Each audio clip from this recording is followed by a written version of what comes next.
Make it fun.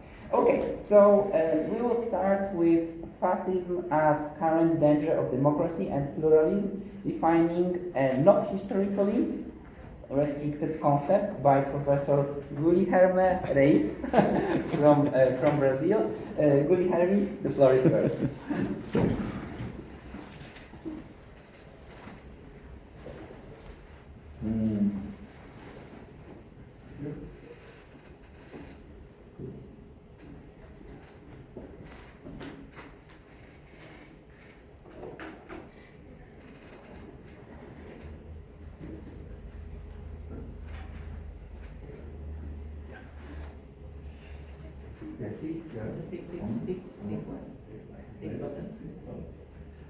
Well, good afternoon, everybody. Buenas tardes.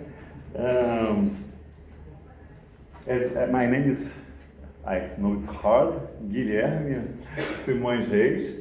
I'm Brazilian. I'm from the University of Rio de Janeiro, Unirio, Universidade Federal do Estado do Rio de Janeiro, longo name. Coordinator of that research group, Caipora, my university, the School of Political Science. I'm here to discuss fascism as something that, in my opinion, should not be considered as something that happened in the past only, that we still have fascism. We may always have fascism again. So I defend the idea that we need a not historically restricted concept of fascism. And of course, no, too much. Yeah, no, that's okay. And so, of course, I have rivals in my in my idea.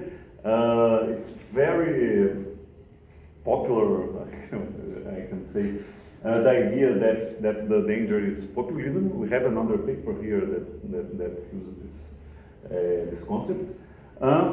In my personal opinion, it's not the best way to think about the most of new dangers several countries in several continents are facing.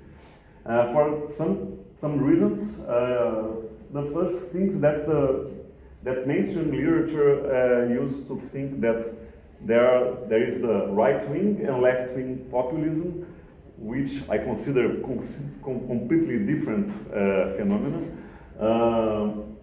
And what they have the same is that both are uncomfortable for the markets. So I think it's not a good idea to think about it's wrong or strange or imperfect, something that's bad to the market, and of course the moderate center is neoliberal right. So I really don't like this idea. And also, when people think about populism in a positive way, they think that it's popular mobilization. But we still think that popular mobilization is something that is not the normal. So we need to call it populism. The normal is what elitists and technocrats think that's good, that people don't mobilize. So I support the idea that we need a different concept. Many of the present cases that we think that anti-left, authoritarian, xenophobic, racist, highly personality-centered, adopting nationalistic or pseudo-nationalistic discourse, mobilizing hate and fear over rational thinking. All this, I think that's not populism, but perhaps it's fascist. And many interpretations restrict the concept historically. Oh, that happened in Europe, particularly in Italy and Germany, perhaps. Sometimes Nazism is not fascist either. In the Second War or between the two great wars. I think it's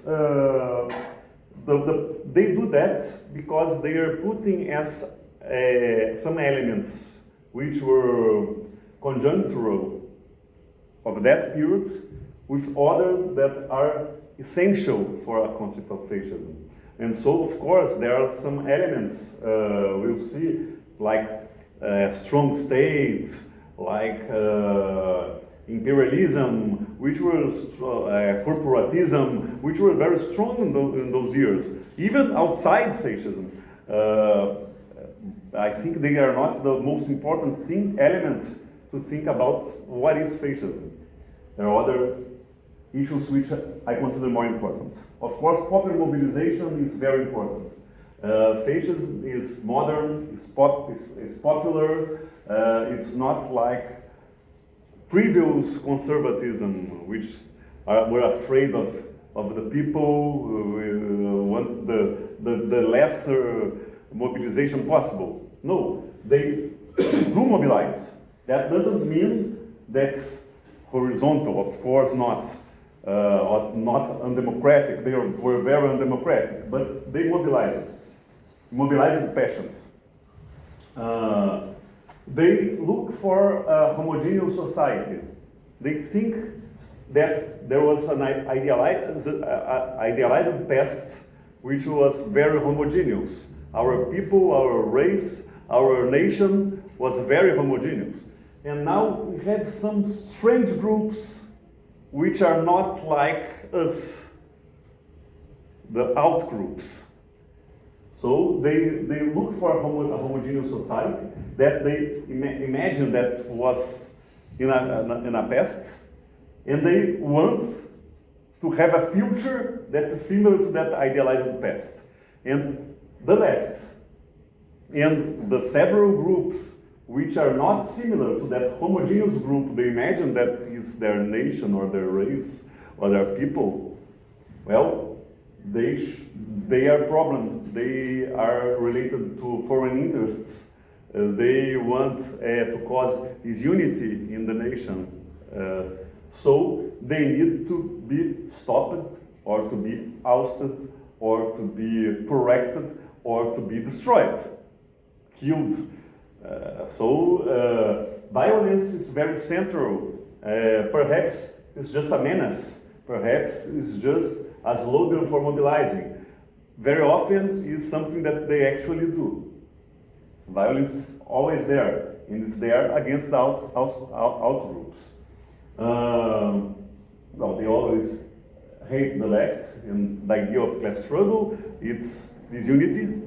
The nation needs to be together. What makes people together is not beginning to the same class.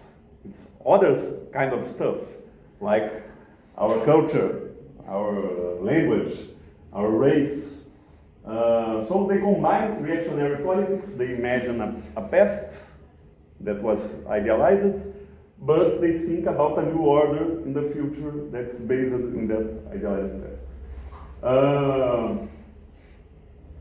The figure of a leader, I think that it's more like a typical element that's recurrent than something that we need to think of as defining.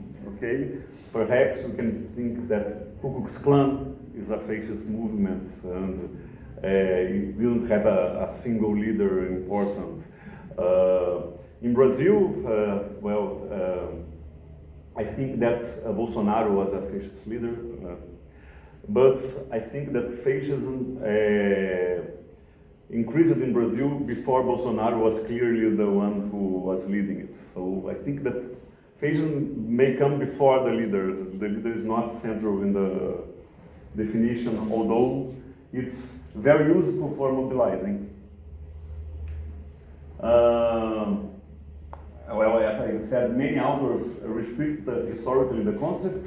Renzo De Felice and Ernest Notes are very often mentioned. I think Michael Mann is a very clear case, and it's interesting that he says, we must take seriously the chance that fascists might return. So he's worried that it can return. But he thinks that these populists are not fascists because they support ethnic cleansing, in a lighter way, we may say, because they don't have paramilitary groups. Well, violence is central, but not necessarily paramilitary groups. It was very conjunctural and not statist. So that's the idea. I prefer more dynamic approaches like Griffin, Payne, Paxton, sorry. We may identify fascism in other contexts. It's interesting that fascism are diverse because each country has a unique fascism because who are the outgroups? Which traits they see that belong to that homogeneous people that varies from country, from history.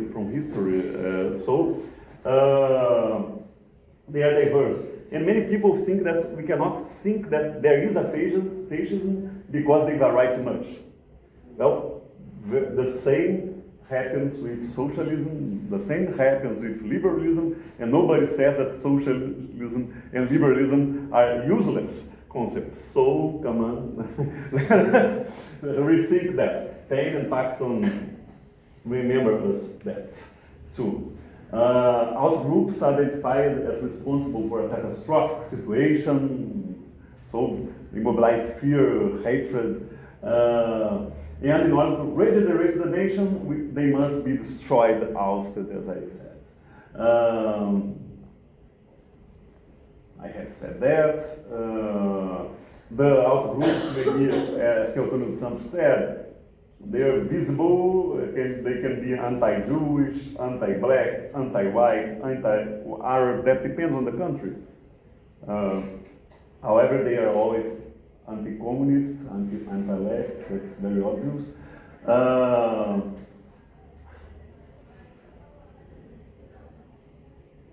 Yeah, that's like I said. That depends on national background. Both outgroups and idealized past. That depends on national historical backgrounds.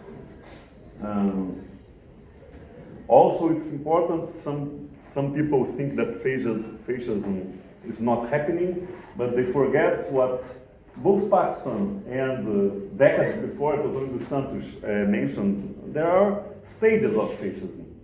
And very few countries, fortunately, achieved the last one, fortunately. But several countries, in several moments, in several places, achieved the first one, creation of movements. Many. Of course, rooting the political system is something more difficult. Sizing power, much more. Exercising power, radicalizing, that they are stages. And also, Teotônio dos Santos reminds us that not very often, fascist movements, when they size power, they don't do that alone. Sometimes they are minor partners. Sometimes they are leading partners. So many traits of the government will vary depending on the correlation of forces between fascists and their partners. It's interesting that in the first moment, it's very clear if we see the history of Nazism and Italian fascism. In the beginning, sometimes they are even anti-capitalist, some groups. It's historical. Perhaps we could say that those groups were not fascist in my concept, of course, because it's a more ideal type concept, but they are even anti-left, but they are very minor. And always when the movement becomes more important, it's clear anti-left and not anti-capitalist. It's very clear. In all cases that fascism had more success, they had as partner big capitalist groups, always. And that's historical. So, some elements: paramilitarism, corporatism, expansionist imperialism, mass-driven parties, all that I consider that conjunctural traits, very common in a great part of the 20th century, very hard to find today, of course.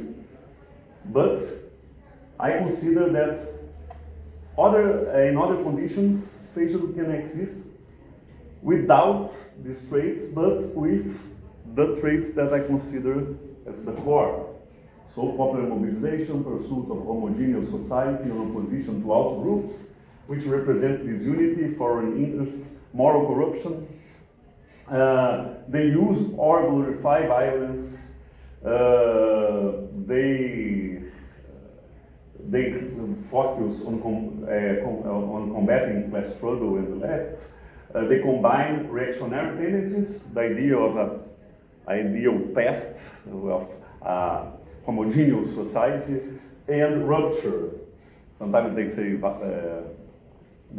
revolution, but I think that's pushing too hard. But rupture for sure. Né? They want to destroy that situation that they see that is decaying, and they want a better future that's similar to that idealized past.